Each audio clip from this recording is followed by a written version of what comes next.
दोस्तों, नासा के spirit rover ने मंगल ग्रह की दुनिया पर लगभग 6 साल बिताए थे और अपने जीवन काल में करीब 7.7 किलोमीटर की यात्रा की थी।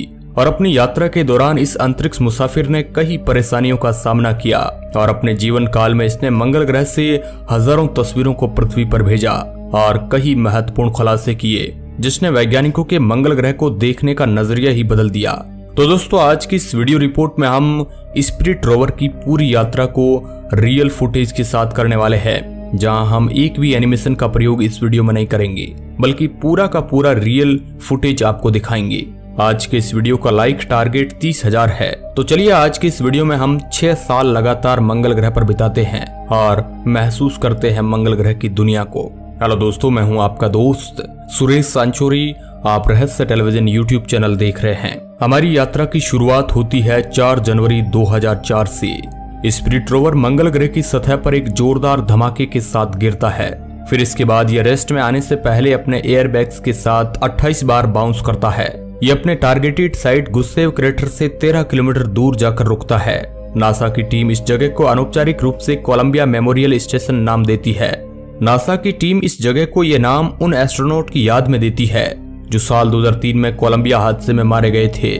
अब मंगल ग्रह पर लैंड करने के बाद स्पिरिट पहली बार अपनी आंखें खोलता है और इसने सबसे पहले मंगल ग्रह की यह तस्वीर खींची। ये उस समय की किसी और ग्रह पर ली गई हाईएस्ट डेफिनेशन की पिक्चर थी।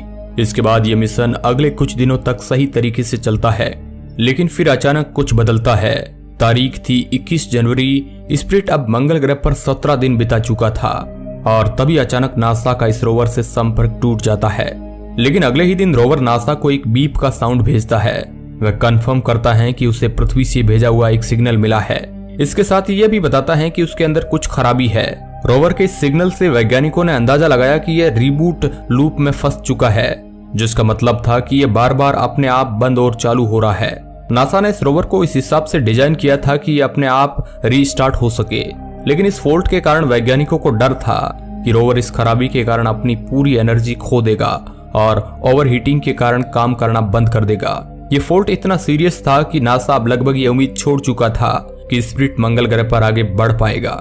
लेकिन खुशकिस्मती से जब स्पिरिट का मंगल ग्रह पर 19वां दिन था, तभी नासा अनाउंस करता है कि स्पिरिट की रिपोर्ट में खराबी नहीं है, बल्कि खराबी इसकी फ्लैश मेमोरी में है, जो कि एक सॉफ्टवेयर एरर है और इसे रोवर की फ्लैश मेमोरी को फॉर्मेट करने से सही किया जा सकता है। 32वें दिन स्पिरिट को सही कर दिया जाता है और अब ये वापस अपने मिशन पर लौट चुका था। अब इसकी ऑपरेटिंग टीम का अगला लक्ष्य था इसके रॉक एब्रेशन टूल यानी कि रेट का यूज करना। इससे पहले मंगल ग्रह की चट्टानों का कभी भी इतना नजदीक से निरीक्षण नहीं हुआ था। दुनिया मंगल ग्रह की चट्टानों के बारे में जानने के लिए बेसब्री से इंतजार कर रही थी। स्पिरिट ने अपने माइक्रोस्कोपिक इमेजर और स्पेक्ट्रोमीटर्स की मदद से एक पीसी हुई चट्टान के पाउडर की जांच की। इसके बाद इस रोवर ने कंफर्म किया कि यह चट्टान मंगल ग्रह पर हुए ज्वालामुखी विस्फोटों के कारण बनी है। इसके बाद यह मुसाफिर अपनी यात्रा को आगे बढ़ाता है और निकल पड़ता है एक दूसरी चट्टान की तरफ, जिसका नाम था हम्फ्रे। 5 मार्च को इस चट्टान की पूरी इन्वेस्टिगेशन करने के बाद नासा घोषणा करता है कि स्पिरिट ने मंगल ग्रह पर पानी के निशान ढूंढ लिए हैं। यह चट्टान ऐसे मिनरल से बनी थी जो आमतौर पर पानी के बहाव वाली जगह पर पाए जाते हैं। अब यहाँ से स्पिरिट अपनी अगली लोकेशन की तरफ बढ़ जाता है, जिसका नाम था बोनविले क्रेटर। यहाँ पहुंचने के बाद इस रोवर ने सबसे पहले यह पैनोरामा कैप्चर किया। नासा की टीम ने तय किया कि रोवर को इस क्रेटर में नहीं भेजा जाएगा, क्योंकि उन्हें यहाँ पर कुछ भी ऐसा नहीं दिखा जिस पर वह रिसर्च कर सके। अब रोवर यहाँ से आगे निकल जाता है और कोलंबिया हिल्स की तरफ बढ़ने लगता है। स्पिरिट को रास्ते में एक और क्रेटर मिलता है और वह वहां पर रुककर कुछ इस तरह का पैनोरामा कैप्चर करता है। अब स्पिरिट यहाँ से भी आगे बढ़ जाता है और आगे बढ़ते हुए उसे लोहांटन क्रेटर मिलता है। रोवर यहाँ से एक पैनोरामा खींचता है। यहाँ से कुछ ही दूरी पर कोलंबिया हिल्स को भी देखा जा सकता है। कोलंबिया हिल्स तक पहुंचने तक स्पिरिट 2004 के अंत तक कई सारी चट्टानों के सैंपल ले चुका था। इसी दौरान स्पिरिट अपने कदमों की इमेज कैप्चर करता है। इस इमेज में वैज्ञानिक देखते हैं कि रोवर का एक व्हील जमीन पर कुछ ज्यादा ही घसीट कर चल रहा था। यह अभी भी काम कर रहा था, लेकिन उस तरह से काम नहीं कर रहा था जैसे उसे करना चाहिए। अब वैज्ञानिकों की टीम रोवर को इंस्ट्रक्शन देती है कि वह हस्बैंड हिल की चोटी तक पहुंचे। ये लेरिच लुक आउट साइट से कैप्चर किया, जिसमें हस्बैंड हिल की सबसे ऊपरी चोटी को देखा जा सकता है। अपनी शिखर की यात्रा के दौरान spirit port of gold rock नाम की एक चट्टान का फोटो कैप्चर करता है, जो वैज्ञानिकों के लिए थोड़ी हैरान कर देने वाली इमेज थी। ये मुसाफिर इस चट्टान की करीब से इन्वेस्टिगेशन करता है और देखता है कि मंगल ग्रह पर हेमेटाइट की मौजूदगी है, जो इस ओर इशारा करती है कि मंगल ग्रह पर कभी पानी की मौजूदगी रही होगी। स्पिरिट इस तरह डिजाइन किया गया था कि यह मंगल ग्रह पर महज 90 दिन तक रह सकता था, लेकिन इसकी एडवांस टेक्नोलॉजी के कारण वैज्ञानिक इस यात्रा को थोड़ा और लंबा कर सकते थे। मंगल की धूल भरी आंधी के कारण अब इसके सोलर पैनल ढक चुके थे और इसका पावर लेवल इसके मैक्सिमम पावर लेवल से 63% तक पहुंच गया, लेकिन ये अभी इतना पर्याप्त था कि रोवर मंगल ग्रह को और एक्सप्लोर कर सके। लेकिन तभी अचानक मार्च 2005 में रोवर के साथ कुछ ऐसा होता है जो वैज्ञानिकों के लिए हैरान कर देने वाला था। हवा का एक बड़ा सा झोंका स्पिरिट के सोलर पैनल पर लगी धूल को हटा देता है, जिसके कारण इसका बैटरी लेवल 93% तक पहुंच जाता है, जो इसके सही तरीके से काम करने के लिए पर्याप्त था। ठीक इस झोंके के 3 दिन बाद स्पिरिट एक और हवा के झोंके को कैप्चर करता है, जो कुछ इस तरह था। धीरे धीरे लेकिन सुरक्षित रूप से स्पिरिट हस्बैंड हिल की चोटी पर पहुंच जाता है। चोटी पर पहुंचते ही इसने सबसे पहले दक्षिण की तरफ यह हैरान कर देने वाली फोटो क्लिक की। अब रोवर की अगली लोकेशन थी होम प्लेट। वैज्ञानिक रोवर को होम प्लेट की ओर जाने के इंस्ट्रक्शन देते हैं। यह पैनोरामा स्पिरिट ने हस्बैंड हिल से नीचे उतरते समय कैप्चर किया। रास्ते में रोवर कोमांचे नाम की चट्टानी आकृतियों के पास रुकता है। पूरी जांच पड़ताल करने के बाद वैज्ञानिक देखते हैं कि यह जगह एक समय नॉन एसिडिक वाटर से भरी हुई थी। रोवर की यह इन्वेस्टिगेशन उस धारणा को पूरी तरह गलत साबित करती है, जिसके अनुसार मंगल ग्रह पर जीवन के लिए अनुकूल पानी उपलब्ध नहीं था। होम प्लेट की तरफ बढ़ते हुए स्पिरिट ने कुछ इस तरह के खतरनाक क्षेत्रों को भी पार किया था। फरवरी 2006 में स्पिरिट होम प्लेट तक पहुंच जाता है। मंगल की गर्मियों के मौसम में वैज्ञानिकों की टीम रोवर को सर्दियों के लिए तैयार करने में जुट जाती है। सर्दियों के मौसम में रोवर के सोलर पैनल इतनी सनलाइट नहीं रिसीव कर पाते जितनी उसे जरूरी थी। टीम ने तय किया कि रोवर को मुकुल हिल नाम की पहाड़ी की चोटी तक पहुंचाना होगा, जिससे रोवर तक पर्याप्त सनलाइट पहुंच सके। मार्च 2006 तक स्पिरिट के आगे की व्हील्स एक साथ काम करना बंद कर चुकी थी। अगर रोवर मुकुल हिल तक नहीं पहुंच पाता तो यह मिशन यहीं खत्म हो जाता। नासा की टीम ने तय किया कि अब रोवर को अपने अगले पहियों को खींचते हुए वापस पीछे की तरफ लौट जाना चाहिए। ये पिक्चर रोवर ने मुकुल हिल से वापस पीछे की ओर आते हुए कैप्चर की। सर्दियां नजदीक आ रही थी और वैज्ञानिकों को अब भी नहीं पता था कि स्पिरिट तय समय पर सही जगह पहुंच पाएगा या नहीं। वैज्ञानिकों ने मुकुल हिल के चोटी पर जाना कैंसिल किया और उन्होंने प्लान में बदलाव करते हुए तय किया कि अब रोवर इसके पास ही मौजूद स्पिरिटस विंटर हेवन के नाम से जाने जाने वाली चोटी पर जाएगा। अब स्पिरिट को यहाँ पर लगभग अगले 8 महीनों के लिए पार्क कर दिया गया। स्पिरिट यहाँ पार्क होने के बाद भी लगातार मंगल के एनवायरनमेंट की ऑब्जर्वेशन कर रहा था। इन 8 महीनों के दौरान वैज्ञानिकों ने सर्दियों में कम पावर के कारण रोवर की किसी भी तरह की ड्राइव की कोशिश नहीं की। 2007 में कुछ नए सॉफ्टवेयर के साथ स्पिरिट सर्दियों की नींद से जागता है और अपने मिशन को कंटिन्यू करता है। इस बार नए सॉफ्टवेयर के साथ स्पिरिट अब यह तय कर सकता था कि उसे कौन सी तस्वीर पृथ्वी पर भेजनी है और कौन सी नहीं। नासा की टीम को इस मिशन को लेकर अब भी बहुत सी उम्मीदें थी।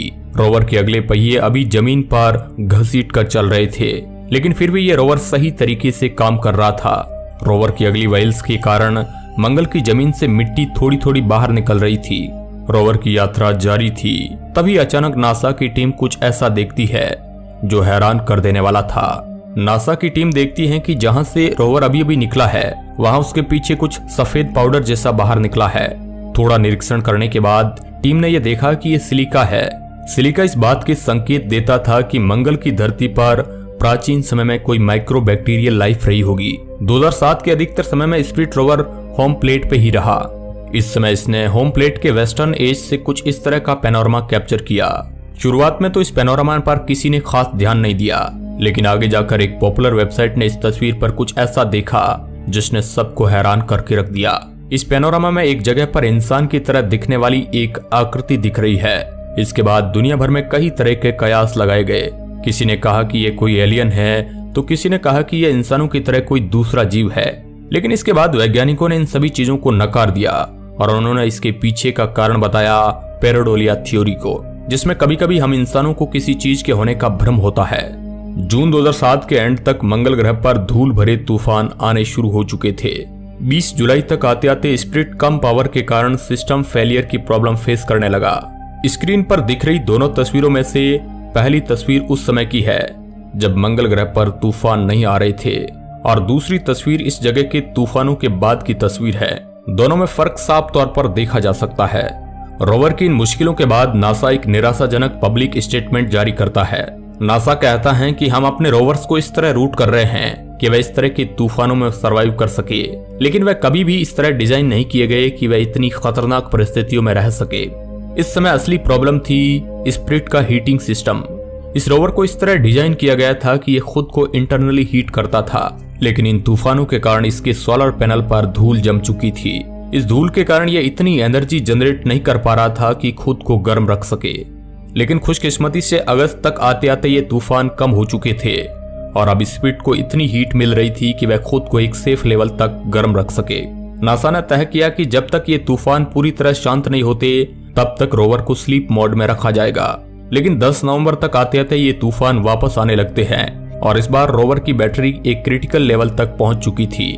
नासा को अब भी उम्मीद थी कि स्पिरिट इन तूफानों से निकल जाएगा और उसने रोवर के अधिकतर इंस्ट्रूमेंट बंद कर दिए ताकि इसकी पावर को सेफ रख सके। स्पिरिट अगले 3 महीनों तक इस तरह की परिस्थितियों में रहा और इस दौरान नासा की टीम लगातार ये कोशिश करती रही कि इसकी एनर्जी और इसके फंक्शन में इस तरह का बैलेंस सेट कर सके कि यह काम करता रहे।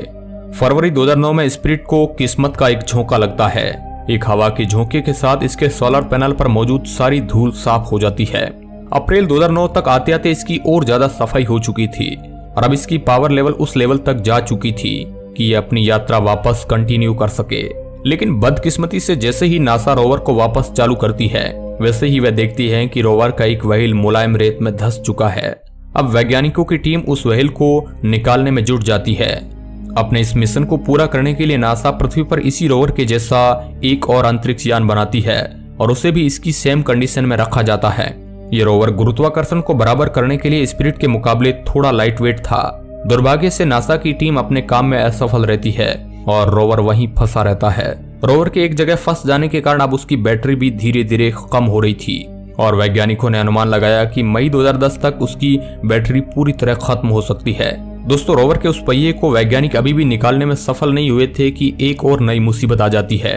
रोवर का एक और पहिया काम करना बंद कर देता है। अब इसके 6 में से सिर्फ 4 व्हील ही काम कर रहे थे। काफी महीने तक स्पिरिट को आगे बढ़ाने की कोशिश करने के बाद अब नासा की टीम ने तय किया कि वह इस मिशन को एक स्टेशनरी मिशन में तब्दील कर दे।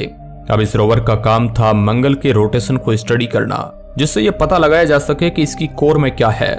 नासा इस मिशन को आगे बढ़ाने वाला ही था कि मार्च 2010 में यह रोवर पृथ्वी से अपना संपर्क खो देता है। आखिरी बार रोवर का पृथ्वी से 22 मार्च को संपर्क हुआ था। वैज्ञानिकों ने अंदाजा लगाया कि रोवर का बैटरी लेवल कम हो गया होगा और उसने अपनी बैटरी को कंजर्व रखने के लिए खुद को स्लीप मोड में डाल दिया होगा, जिससे इसका कम्युनिकेशन बंद हो गया होगा और हो सकता है कि गर्मी आने पर यह वापस कम्युनिकेट करना शुरू कर दे। अब टीम को मार्च 2011 तक गर्मी का मौसम आने का इंतजार था।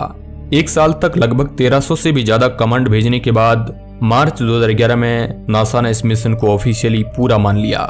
लेकिन अब सवाल आता है कि इसके बाद स्पिरिट के साथ क्या हुआ। वैज्ञानिकों ने कहा कि हो सकता है कि जब रोवर ने पृथ्वी से सिग्नल खोया तभी वह पूरी तरह से बंद हो चुका होगा, जिस कारण उसके इंटरनल पार्ट्स बर्फ में जम गए होंगे, जिससे उसके सारे पार्ट खराब हो चुके होंगे। लेकिन खराब होने से पहले स्पिरिट मंगल के इस खतरनाक वातावरण में लगभग 6 साल बिता चुका था। इस दौरान उसने लगभग 7.7 किलोमीटर की दूरी तय की।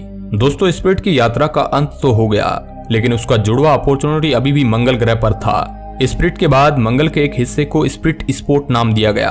अब आप जो अपनी फोटो स्क्रीन पर देख पा रहे हैं वह फोटो स्पिरिट स्पोर्ट की है, जो अपॉर्चुनिटी रोवर द्वारा खींचा गया था। अपॉर्चुनिटी स्पिरिट के खत्म होने के 7 साल बाद तक मंगल ग्रह पर काम करता रहा। उसने भी मंगल ग्रह की कई सारी जानकारियां पहुंचाई। अगर आप अपॉर्चुनिटी पर वीडियो देखना चाहते हैं तो हमारा 30,000 का लाइक टारगेट आप पूरा कीजिए और कमेंट ज्यादा से ज्यादा कीजिए। आज के इस वीडियो में बस इतना ही। वीडियो के अंत तक बने रहने के लिए आपका बहुत बहुत धन्यवाद।